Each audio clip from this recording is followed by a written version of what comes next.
Hi అండి. Welcome to my channel. ఈరోజు వీడియోలో భోగి పళ్ళంటే ఏమిటి? ఈ భోగి పళ్ళను పిల్లలకి ఎందుకు పోస్తారు? అలాగే ఏ వయసు లోపల పిల్లలకి ఈ భోగి పళ్ళను పోయాలి? ముందుగా పిల్లలకి ఎవరు పోయాలి? ఇంతకీ ఎప్పుడు ఏ సమయానికి భోగి పళ్ళను పోయాలి? భోగి పళ్ళను పోయడానికి ఏదైనా ఆచారం ఉందా? అనే పూర్తి వివరాలతో అయితే ఈ వీడియో ఉంటుందండి.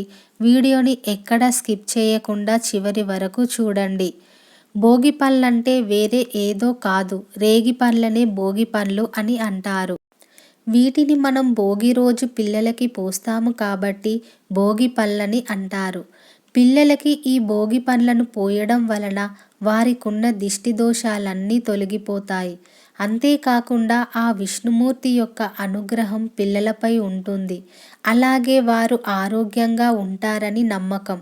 అందుకే భోగి రోజున పిల్లలకి భోగి పళ్ళను పోస్తారు. ఈ భోగి పండ్లను పోయడానికి ముందుగా ఆచారం అంటూ ఏమీ లేదండి.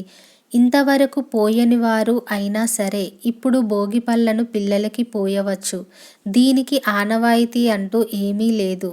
పిల్లలు ఆరోగ్యంగా ఉండటానికి భోగి పళ్ళను ఎవరైనా పోయవచ్చు. ఇక్కడ కొందరికి సందేహం ఉంటుంది, ఆడపిల్లలకి పోయాలా లేక మగపిల్లలకి పోయాలా అని.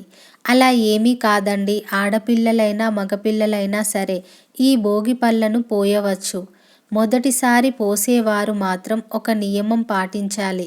అదేంటో నేను తర్వాత చెప్తాను. ముందుగా భోగి పళ్ళని పోయడానికి ఏమేమి అవసరమో, వాటిని ఎలా కలుపుకోవాలో అనే విషయాల గురించి ఇప్పుడు తెలుసుకుందాము. ముందుగా ఒక ప్లేటు తీసుకోవాలి. అది ఏదైనా సరే, ఇత్తడి, రాగి, స్టీలు ప్లేట్ అయినా సరే ఈ భోగి పళ్ళకు ఉపయోగించవచ్చు. ప్లేటులో కొద్దిగా పసుపు, కుంకుమ వేసుకోవాలి. అందులో రేగి పళ్ళను పోయాలి. అంటే చిన్న రేగి పళ్ళను మాత్రమే వేయాలి. ఇప్పుడు రేగి పండ్లు అంతటా దొరుకుతాయి కదా. ఒకవేళ మాకు అవి దొరకవు అనుకునే వాళ్ళు శనిగలని ముందు రోజు నానబెట్టి వాటిని ఉపయోగించాలి. రేగిపళ్ళు దొరికిన వాళ్ళు కూడా అందులో శనగలు కలపవచ్చు. పాడైన రేగిపళ్ళు కాకుండా మంచివి మాత్రమే ఉపయోగించాలి. ఎన్ని రేగిపళ్ళను తీసుకోవాలి అంటే మన ఇంట్లో ఉన్న పిల్లలను బట్టి మరియు ఎంతమంది పిల్లలకి రేగిపళ్ళు పోస్తారో దానిని బట్టి ఎన్నైనా సరే రేగిపళ్ళను తీసుకోవచ్చు. అది మన ఇష్టం. ఈ భోగి పళ్ళలో రేగి పండును మాత్రమే తీసుకోవాలా, వేరే పళ్ళను ఉపయోగించకూడదా అంటే ఉపయోగించకూడదు. ఇక్కడ రేగి పళ్ళను మాత్రమే తీసుకోవాలి. ఎందుకంటే దానికి ఒక ప్రత్యేక కారణం ఉంది. అదేంటో మీకు తర్వాత చెబుతాను. వీటితో పాటు చిల్లర నాణాలు అంటే 1 రూపీస్, 2 రూపీస్, 5 రూపీస్ కాయిన్స్ వేటినైనా తీసుకోవాలి. రేగి పళ్ళతో పాటు వాటిని కలుపుకోవాలి. అవి ఏవైనా సరే మన దగ్గర ఉన్న వాటిని బట్టి కలుపుకోవాలి. అలాగే పూల రెక్కల్ని ఇందులో వేయాలి. బంతి పూలు కానీ, చామంతి పూలు కానీ, గులాబీ పూలు, ఇలా మనకు అందుబాటులో ఉన్న పూల రెక్కల్ని అందులో వేసి కలుపుకోవాలి. అలాగే అక్షింతలు కూడా వేయాలి. ఇలా కలుపుకున్న వాటిని ముందుగా ఆ విష్ణుమూర్తికి సమర్పించాలి.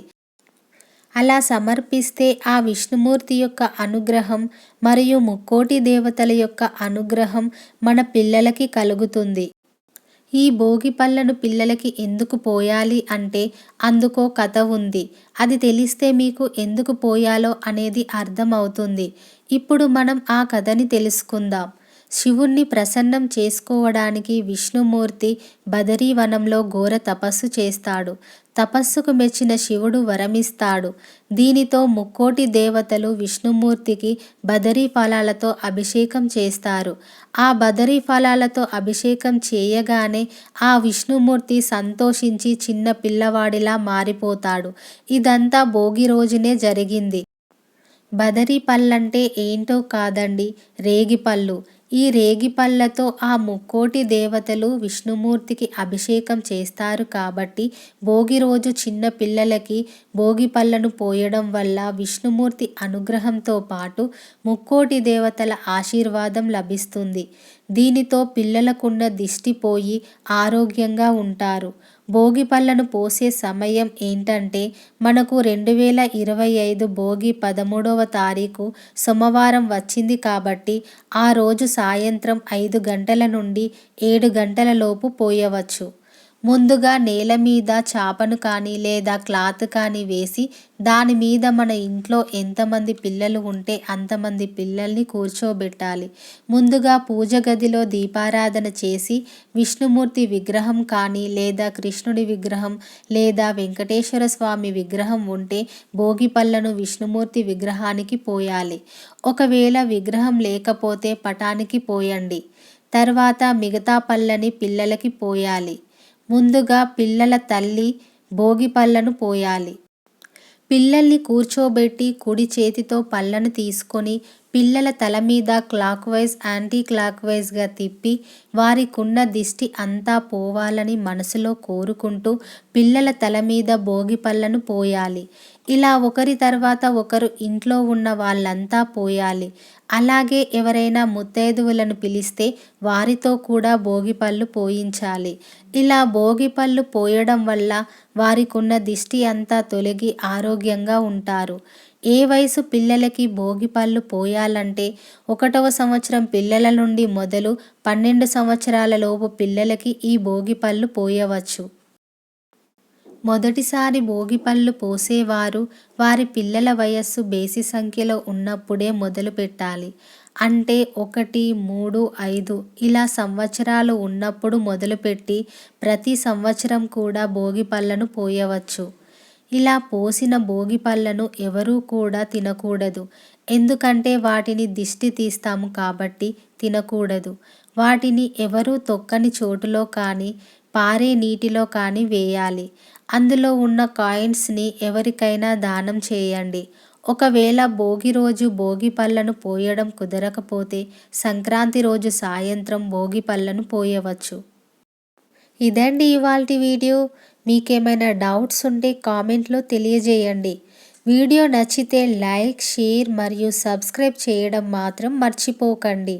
మరెన్నో ఆధ్యాత్మికపరమైన విషయాలు మరియు పర్వదినాలు, పండుగల గురించి తెలుసుకోవాలనుకుంటే మన ఛానల్ని ఫాలో అవ్వండి.